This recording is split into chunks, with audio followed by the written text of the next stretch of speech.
welcome to another episode of Shaner the Taxpayer'S Show.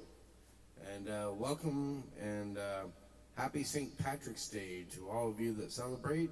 And first of all, I keep forgetting to get it right in the microphone. Swig a beer to all you hardworking people out there.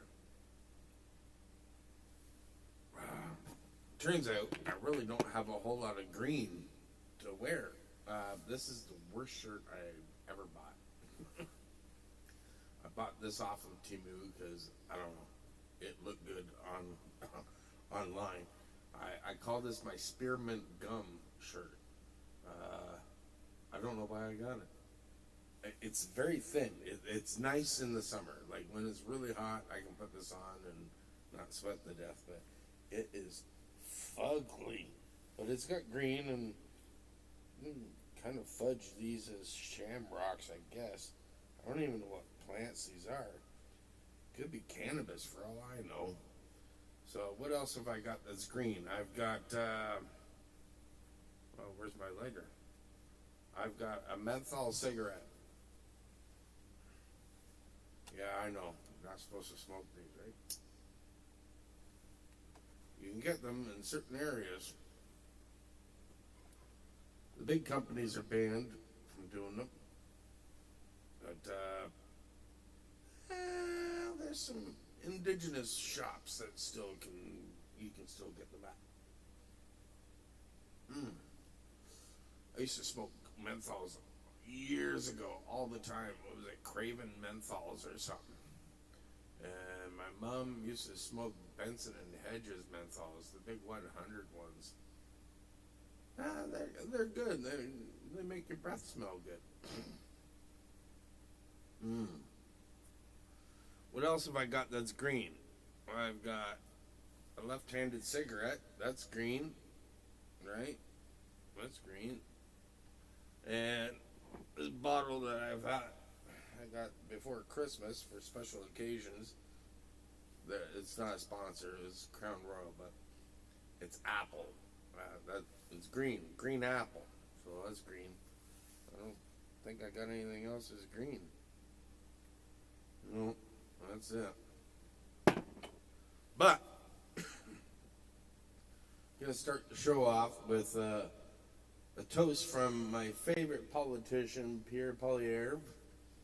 I gotta bring it up here. I forget where I put it now. And I'm gonna have a swig of this Crown Royal apple to cheers all my Irish family members. I think I got Irish in me. I don't know. There's a lot of like UK in me, like English, Scottish. I'm sure there's Irish. I'm a redhead, so I don't know how that happened, but they all kind of mingled back in the day, right? So let's bring up Pierre here.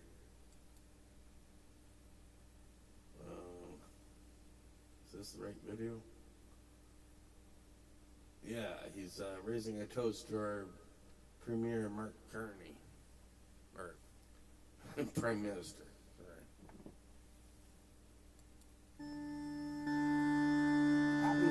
Happy St. Patrick's Day, Prime Minister. I thought, given our shared Irish heritage, we would sit down for a pint on this very special day to celebrate our ancestors. Now, as you can see, I've just poured a beer very badly. This is indeed a famous Guinness. You see the harp right on there.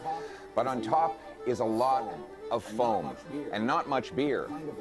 Kind of like your government. You have lots of foam when you said that you were going to double home building, but not enough beer.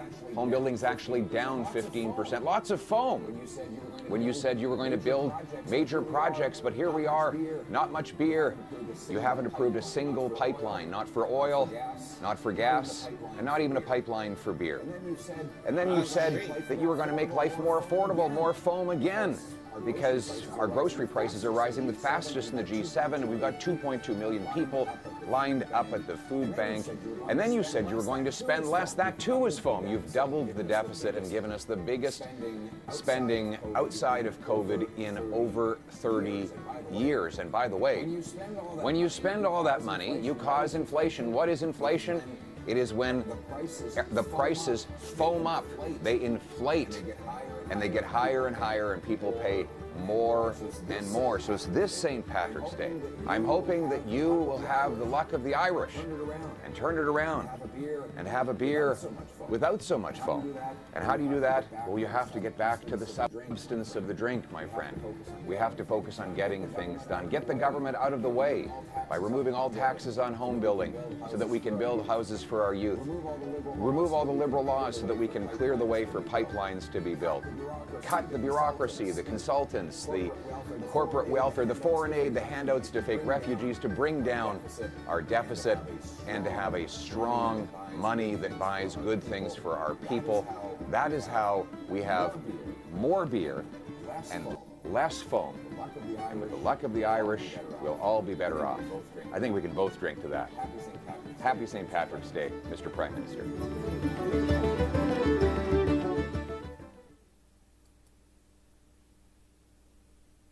Kind of makes sense, doesn't it? Like, really? Moving on.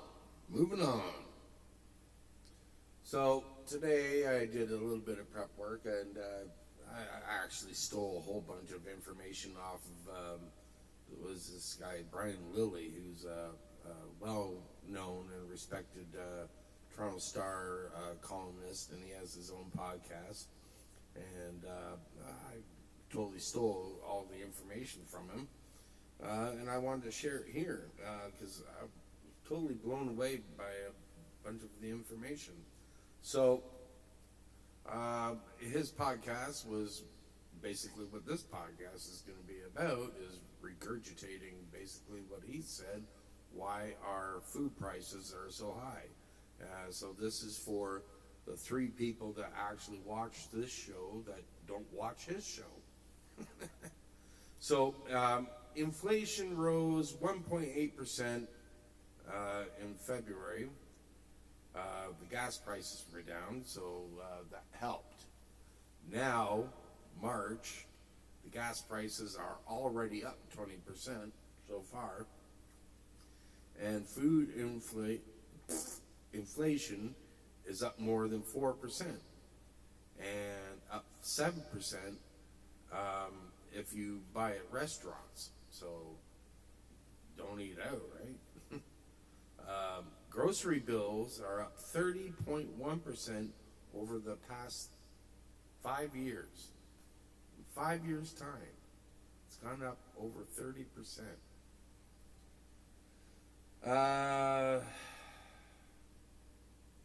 $9 to $10 billion is spent by Canadians in GST on food, prepared food. So the stuff that you buy at the restaurants, or the prepared food at the stores and things like that. So, like fruits and vegetables and all that stuff, and the meats and all that, you don't pay tax on. But if it's prepared, you pay tax on it. And I think maybe if they got rid of the GST on that would help a lot. Also, would cut down on costs is changing the supply management between interprovincial trade. There was mention of, I just found this out a couple of months ago. For years now, the dairy farmers are dumping milk. So they have quotas, and I'm not an expert on this, so you can look into it for yourself. The information's out there, and I will look into this more. So the dairy farmers, they have a quota, and they can only sell so much, and if they produce more than that quota, they have to dump the milk. They're not even allowed to give it to food banks. Like, they can't even give it away. I think something really needs to be changed about that. Like, make it more competitive. Like, all this milk that they're producing, they have to dump it. Tell me when that makes sense. Let me see here. So there was talk about harmonizing the allocation of new quotas nationally instead of the provinces doing it. And that might make the dairy more competitive. Chicken, the price of chicken is up 9.2% year to year, every year for the last several years, despite importing 200 million kilos of chicken from the USA just in 2025. And the reason that is, and nobody talks about this, right? So, like, we really do rely on the USA for trade. They're not our enemies. Let me read this real quick here. So, our chicken farmers missed out, and I don't know the reason why, it wasn't explained. So, I need to look into this because it's mystifying. 9 cycles of 9 weeks. So, it takes 9 weeks to produce a chicken. I guess from the egg, whichever comes first, the chicken or the egg. Okay, not funny. So, from birth to whatever stage they sell it at, takes 9 weeks. On average, the chicken farmers missed out on 9 cycles. So there was a huge shortage here in Canada on our chicken. So we bought, what did I say, 200 million kilos, that sounds like a pound or two, of chicken from the USA just in 2025. Otherwise, there would have been a huge shortage. You wouldn't be able to get the chicken that you want. Our chicken farmers, they totally missed their quotas. And I guess they're hurting. Hold on. Swig of beer for the working man. Gonna try and make this a quick episode. And according to Stats Canada, beef in January, just in January this year, went up 18%. 18%. In February, it went up another 13.9%. And I don't know how this is determined, but apparently it's controlled by 2 major corporations, GPS and Cargill. So I need to look into this. I don't understand. I don't know how this affects, your average beef farmer. I'd love to get some farmers on this show and talk about it, but I'm a nobody, so who wants to talk to a nobody, right?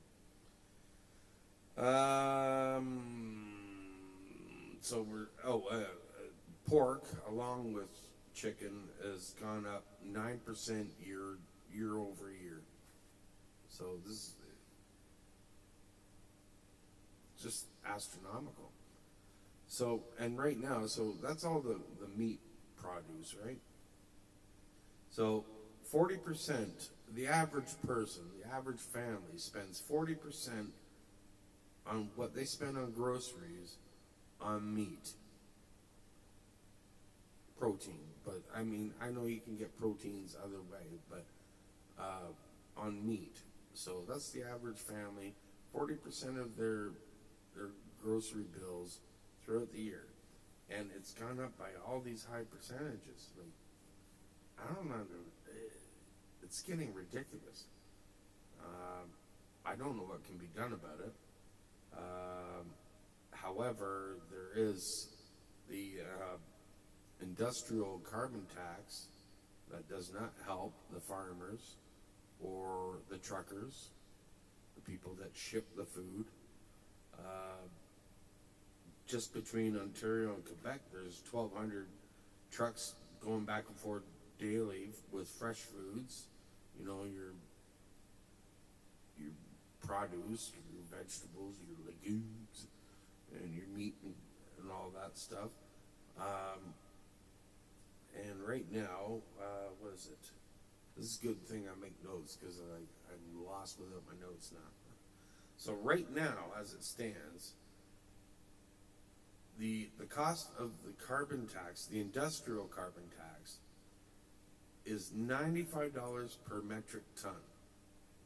And on April 1st, April Fool's Day, April 1st, it goes up from $95 to $110 per metric ton.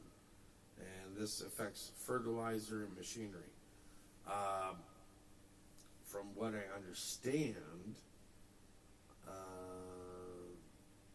the diesel is exempt for farmers, but not exempt for the truckers that ship it. So this is something else I need to look into. I'm not too sure about that. I'm sure these costs get added into our food and everything else that we buy, for that matter. Again, I got to look into more things. There's only so much time in a day, and I'm doing my best. So I would love to talk to some people, and whether it's by text or by phone, whether they want to come on the show or just send me some information, whatever, that I can share, it would be great. And I'm going to take a quick break here.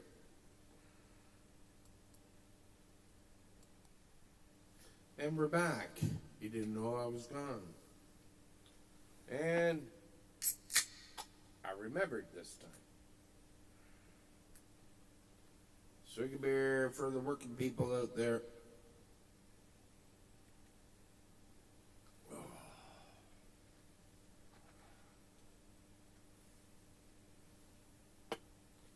Not the nicest weather for St. Patrick's Day. It's not quite patio weather. Hold on. I wasn't expecting to do that.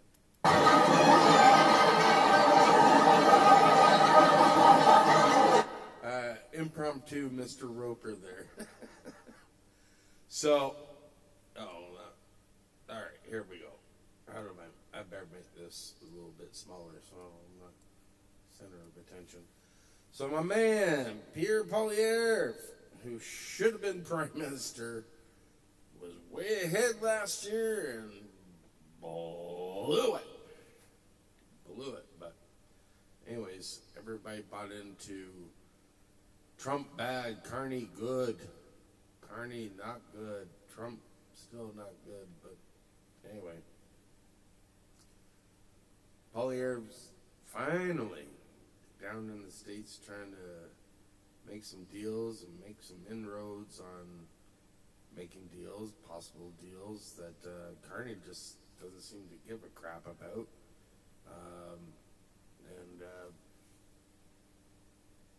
I think we were supposed to have a deal, last July? It was a promise. Still haven't had it. Tariffs, doubled in some sectors? I don't know. Maybe he should have done this a long time ago. You can say what you want. Day late, dollar short. He's trying.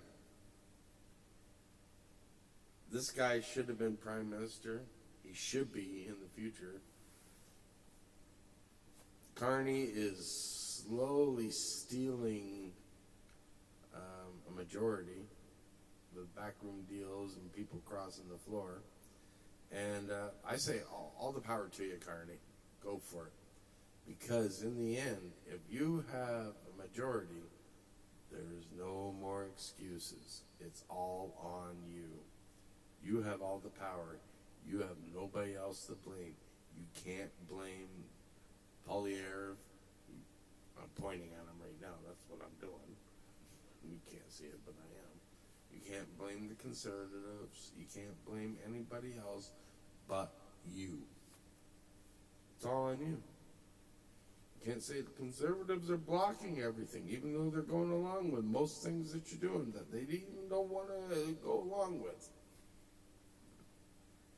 It's all on you. So all eyes will be on you.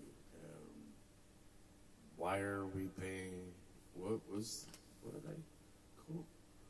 Why in 1 month in January 18% more for beef? The next month 13.9 more on top of that for beef. Pork 9% year over year. Chicken 9%. The tax is going up. Like,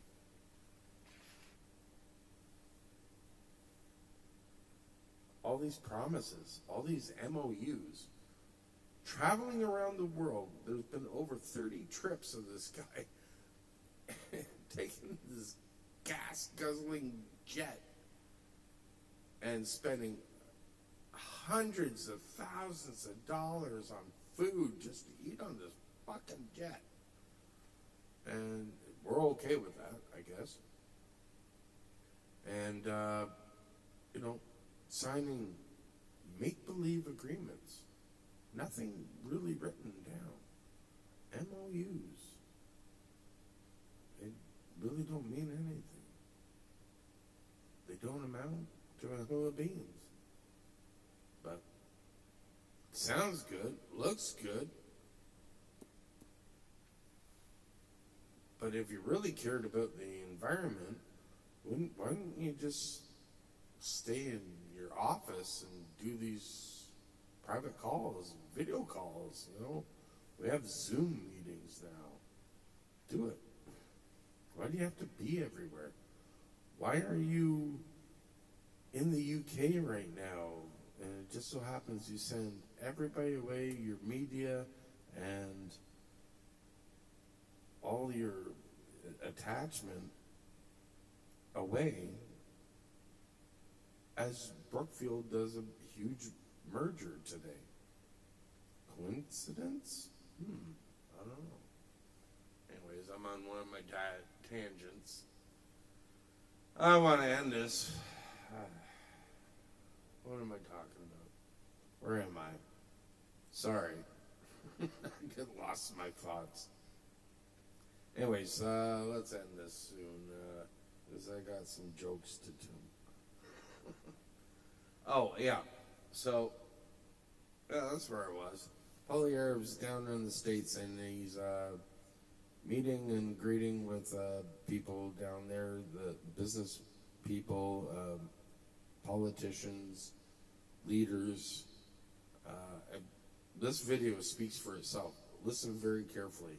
No matter how you vote, because like we are selling our oil at a discount and buying it back at a premium. I kid you not. This is not bullshit. We're doing the same with our electricity. Hold on. Where is this? All right. There we go. Where am I? I'm here today in Detroit, Michigan, north of Canada, in fact, with some great friends of Canada. We've got famous Amos O'Neill, who is a member of the state legislature in Michigan. What's your district? 94th district. 94th district. Saginaw County. All right, and we have from nearby Ohio, only 45-minute drive away from Holy Toledo, and we have Elgin Rogers, who represents about 100,000 people there. 120,000 people, and we've got Senator Victory from right here. We always love the winning name there. That's right. So we're here today talking about the importance of affordable, reliable energy and two-way trade across the Canada-U.S. border. So maybe we'll start with famous Amos. What does trade with Canada mean to you? It's really an integral part of our relationship. You know, we are the #1 border traders with each other, and the robust activity that comes from that economically is tremendous. So we have to maintain a strong relationship and support of each other to make sure our businesses are thriving, our economies are thriving, and our families that live in our provinces and our cities are thriving. And the new Gordie Howe Bridge, will that help That's you? a game changer for us, you know, to get the flow, it can continue to flow, to make sure those resources are flowing across like they should, uninhibited. Right.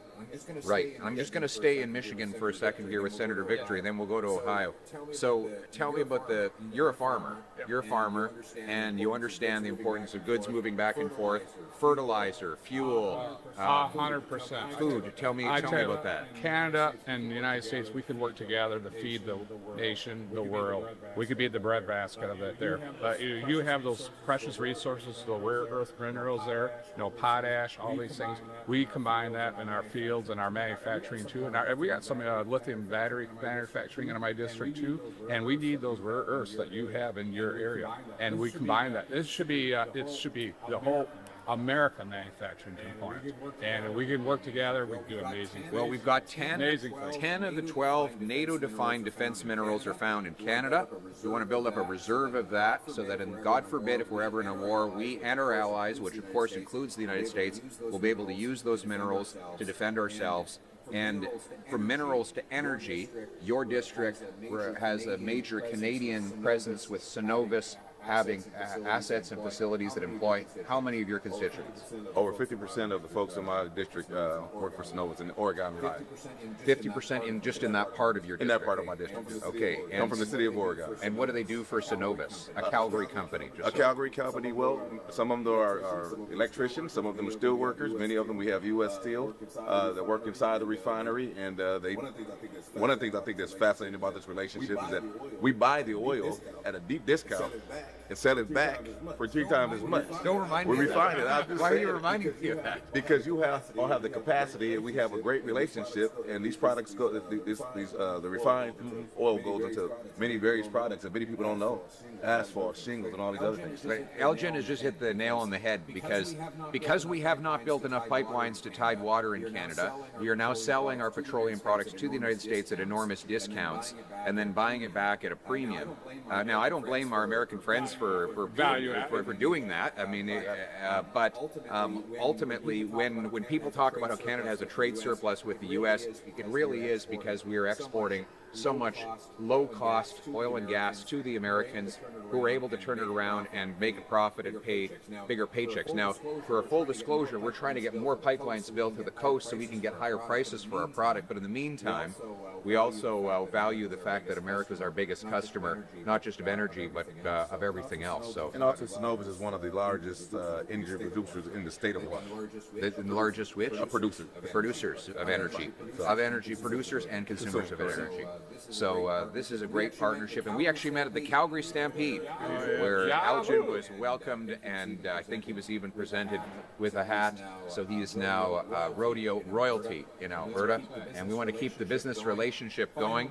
Final piece of trivia: why do they always say "Holy Toledo"? Former Mayor Samuel Jones, a holy Christian man. They named it after him. Holy Toledo. Okay, so are you as holy as he was? I'm not as holy as he was. I'm working on it, though. Won't tell your mom. Don't tell my wife. One day. Holy Toledo. All right. Thanks very much. And I'm back. You didn't know I was gone, did you? Well, we're going to have a little bit of the green to end the show.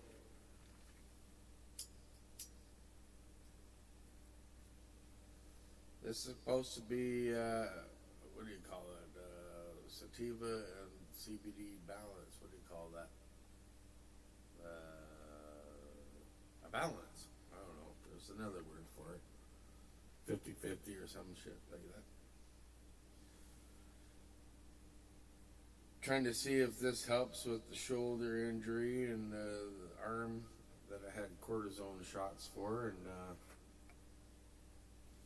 it's taken almost a week for it to kind of kick in, and it's doing better. It's tolerable.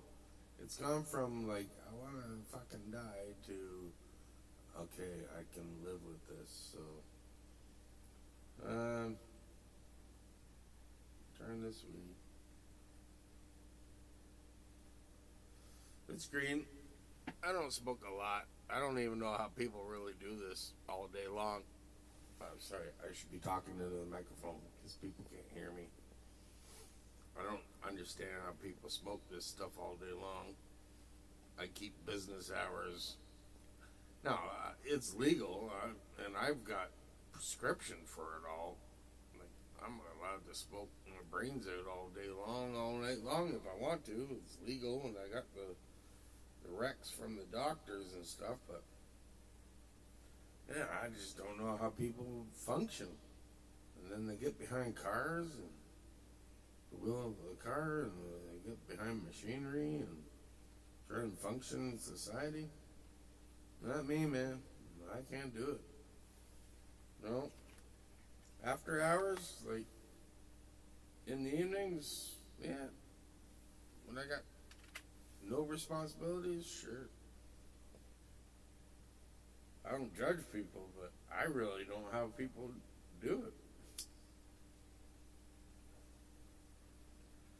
I've been trying it for a long time, and I guess I'm susceptible to everything, but anyway, so that's that green. Just lit another menthol. Don't worry, folks, we're coming to the end of the show. I think only one of you actually watches this one from beginning to end, right, Christine? I watched the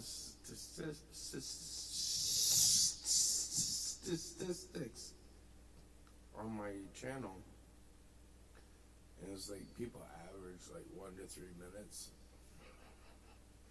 I'm not gonna make it rich.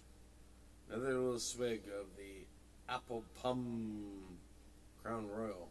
Don't tell Doug Ford, he might dump it. Stupid fuck.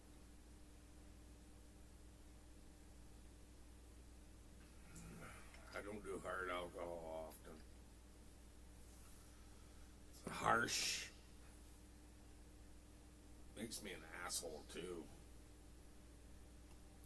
Light beer is my thing. Oh man, that really burns. Back in the day, I've done my harsh booze, but it doesn't sit well. It doesn't sit well. It's nice. It's a bit warming, but yeah, it's not my thing. I don't know how people drink tons of that. I got my non-sponsored Michelob Ultra tonight. It's going on 7:20. Probably call it a night soon. Well, I might actually play a bit of guitar, then eat dinner and go to bed early. Because it's just, what do you want to do? It's still winter. Anyways, we're going to finish the show on meandering on, and now comes the fun part of the show, which is normally fun, but I pre-read some of these puns, the Mr. Roper show, and these are not good. These are really not good. I was hoping for better for Leprechaun Day, but alright. That one just doesn't even make sense. Okay. What did the leprechaun say when the video game ended? Game Clover. I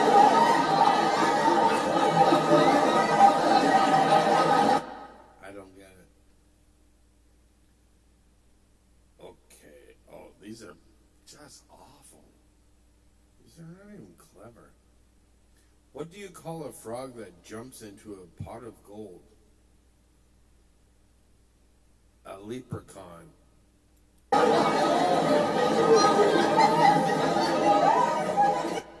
That does not even get a smile out of me.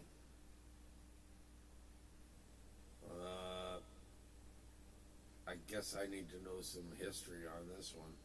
What form of potato is an Irishman's least favorite? French fries. Blink. Blink.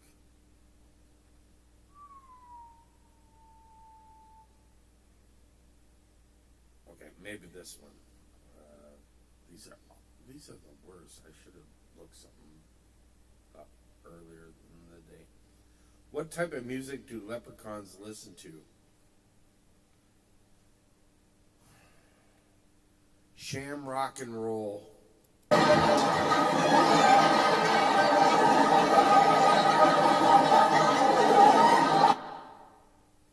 my gosh.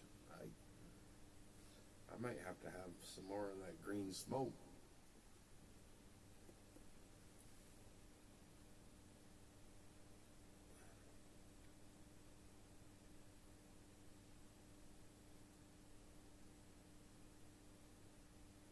Okay.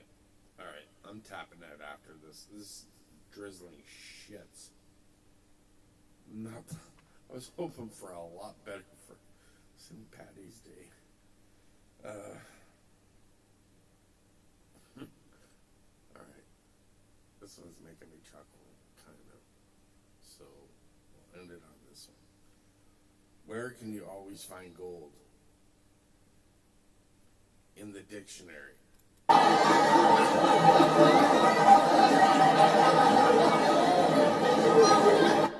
Wow, this is not how I wanted to end it. I might even look up some more and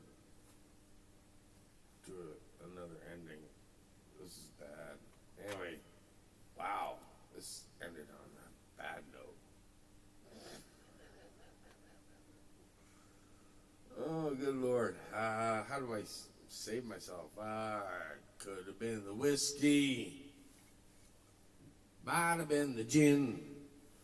Could have been 3, 4, 6 packs. I don't know. But look at the mess I'm in. My head's like a football. I think I'm gonna die.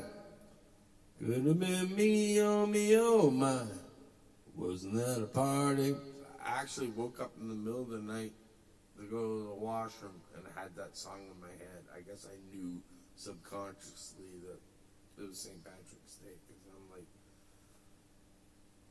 heard my neighbor cutting down my neighbor's tree or something. All these parts started entering my head, like my buddy talking under the table to my buddy's cat. All these words. I got to listen to the song. I can't even post it on here because I can't post that kind of content, but I guess I got to put on the Irish Rovers tonight. Oh. Well, I started off strong, but finished with a thud. Anyways, thank you so much for watching. Please like, subscribe, leave a comment or two. And tell your friends. Tell 1,000,000 friends. And then maybe I might get rich. Now there's the biggest joke. Anyways, thank you so much for watching. And you have been a dynamite audience. And you deserve to give yourselves a round of applause.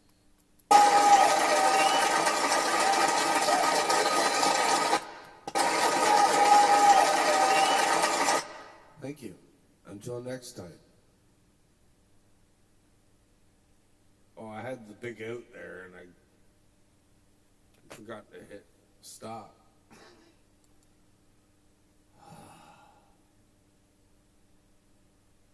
I'll get this right next time.